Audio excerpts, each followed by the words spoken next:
legends, today we're going to be talking about Kamaru Usman and some of the comments he made recently after Joaquin Buckley called him out, right? And Joaquin didn't just call out Usman, he called out JDM, he called out Ian Gary, I think he called out Bilal Muhammad. I don't really remember. It's very hard to remember things when it comes to Bilal Muhammad. You know, he called out a bunch of people, but it ended up being Kamaru Usman is the one that Buckley wants to go after the most. Now, the idea of calling out Kamaru Usman might seem silly to you because Usman's been booked in to fight JDM in Australia.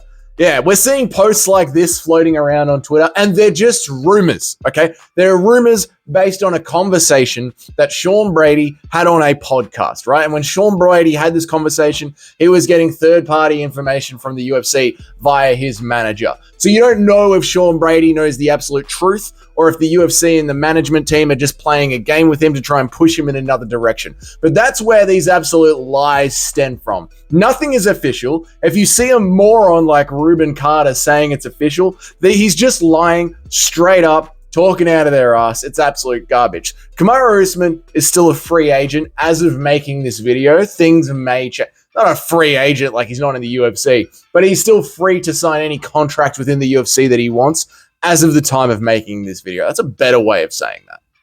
Onto the topic, not just Ruben Carter bashing. Let us move on, Doug.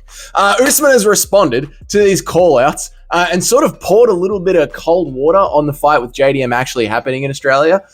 He talked about it on his podcast. I'll play it now. That way we're all up to speed together. Now, I have to play this at 2 times speed because Kamaru Usman talks at a glacial pace and believes that if you say something as slowly as possible, it makes it more impactful. Let's check it out together. I feel like a hot chick at the bar. You know? Yeah, like that. Hey, it's almost like no one's listening to what I'm saying. No one's getting what I'm saying. I don't care who it is. Shavkat, Bilal, Ian, Buckley, JDM, I don't care who it is. One thing that I won't do, because I've done it for so long and too much, which is partially why I'm having to take this layoff, is compete when I'm not ready. And when I am healthy, I don't care who it is. All right, so Kamaru, he's feeling like the pretty girl at the party. Look at him there in blue. All right, you blue wiggle looking dude. That's a very niche Australian reference, but my Aussies out there will get that. Looking like he's about to sell me a Jaguar, more like it. Whatever, Usman. Dress however you want, mate. Listen, the point of all of this is Usman is saying that he isn't healthy right now. Usman fought in October of 2023. I'm pretty sure it was October of 23. Now I don't know what's wrong with him, but Anderson Silva snapped his goddamn leg in half and came back 13 months later. You know what I mean? Like, I don't understand what Usman is waiting for here when it comes to this mystery injury rehabilitation that he's got going on. You know, you can slowly start coming back into the gym again 3 months after chemotherapy. Like, Kamaru, what is wrong with your body that you are not telling the world about, mate? Because I honestly believe that Kamaru Usman is confusing being 37, 38 years old, you know, a little wear and tear. I think he's confusing being old with actual injuries. Like, bro, if you are not ready after 13 months, after a very okay fight against Khamzat Chimaev, you're never going to be ready, Unk. Like, I don't know what Kamaru Usman is worried about here. You either want to compete or you don't want to compete. But right now, Usman, you're feeling a lot like Dominic Cruz. You're just staying in the rankings because it's good for your brand. You're right? Like, you're lost, right? But when you look at the losses on Usman's record, casual fans, I don't mean that derogatory. I mean like casual fans that are just glancing at people's tapologies, they'll be like, oh, damn, he's 0-3 in his last 3 fights, you know? But that I feel, honestly, bashing aside, banter aside, I feel like that is very unfair to just be like 3-0, Usman sucks now. Considering that he was on his way to winning that second fight against Leon Edwards until that head kick happened. And in the third fight with Leon Edwards, let's face it, Leon was cheating that entire fight. Yeah, Usman still looked very, very good in that fight. And then in his most recent loss, it's against Khamzat Chimaev, man. You were 11 days off the couch on short notice against Khamzat Chimaev. And let's face it, Khamzat is looking dominant right now. Being able to go with Khamzat Chimaev on 11 days notice has aged like an absolute fine wine. It has aged like a beautiful malt scotched. It's aged like Emma Watson. You know what I'm saying?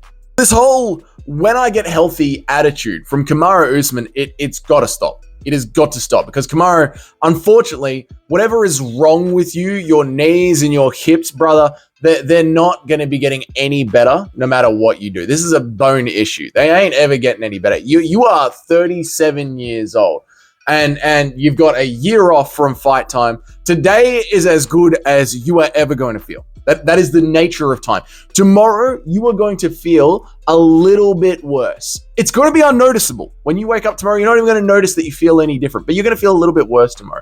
And then the day after that, you're going to feel a little bit worse. You're not even going to notice that. And then the day after that, you're going to feel a little bit worse. And you're never going to notice that. But then a year is going to pass. And you're going to notice, I'm a little bit slower. That is the nature of aging. Why do I have to explain this to you, Usman? This is it, mate. You just fought Chimaev. Not you just fought. This is it, mate. You fought Chimaev a year ago. You did very well. It's aged well.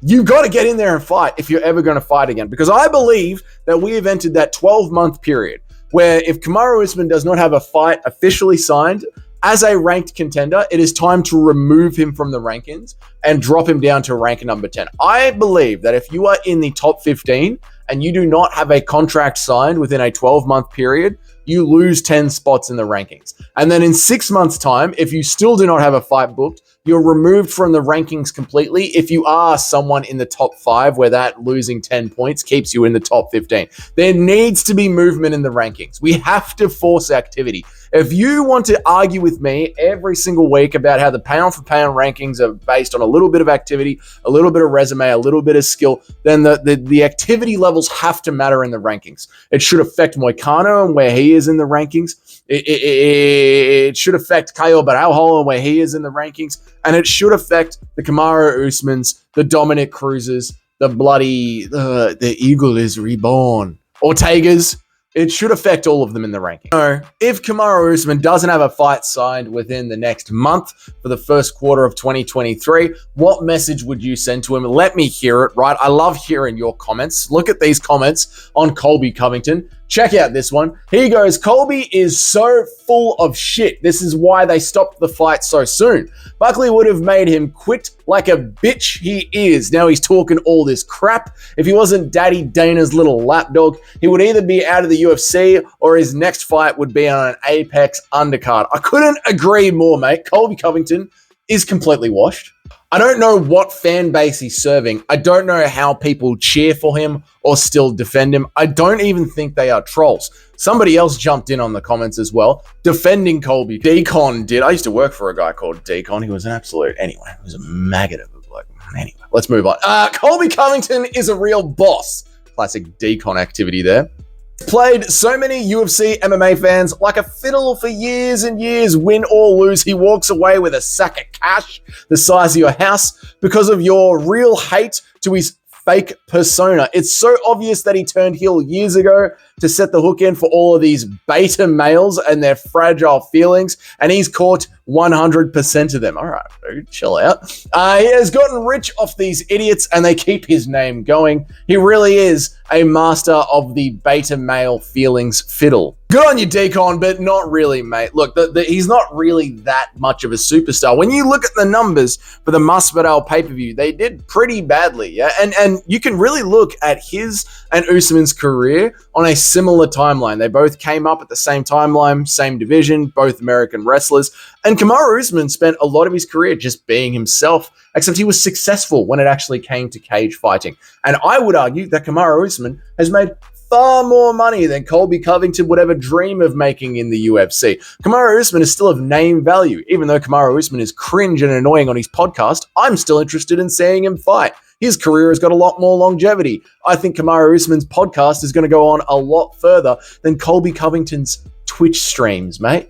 So this idea of Colby turning heel and saving his career and pissing off all the beta males, it's kind of failing for him, dude. So he's lost his friends, he's lost his family, he's lost his fan base, his career sucks. I don't know if this is actually going as well for Colby Covington as people like you think it is, but, you know, keep defending Colby Covington, mate. winning strategy there. That is it. Let me know your thoughts down there in the comments when it comes to Kamaru Usman and his next fight. Who should he take? JDM, Buckley, Gary, Leon again. Not Leon again. That's a horrible idea. But let me know down there in the comments. If this is your first time here and you enjoyed this video, g'day. My name is Dougie. I make an MMA video every single day of the working week. And I go live during the week as well. I try and go live 3 times a week. If you want to know when a video drops, if you want to know when I go live, that is what that subscription bell is down there for. So hit that and you'll know when I go live. And if you're already on board with the channel, leave a like, help this channel grow. We're pushing forward, boys, over the Christmas break. Even if there is no UFC, there's still plenty to talk about. So leave a like to help me spend more time on this channel. And until then, I will see you all in the next video.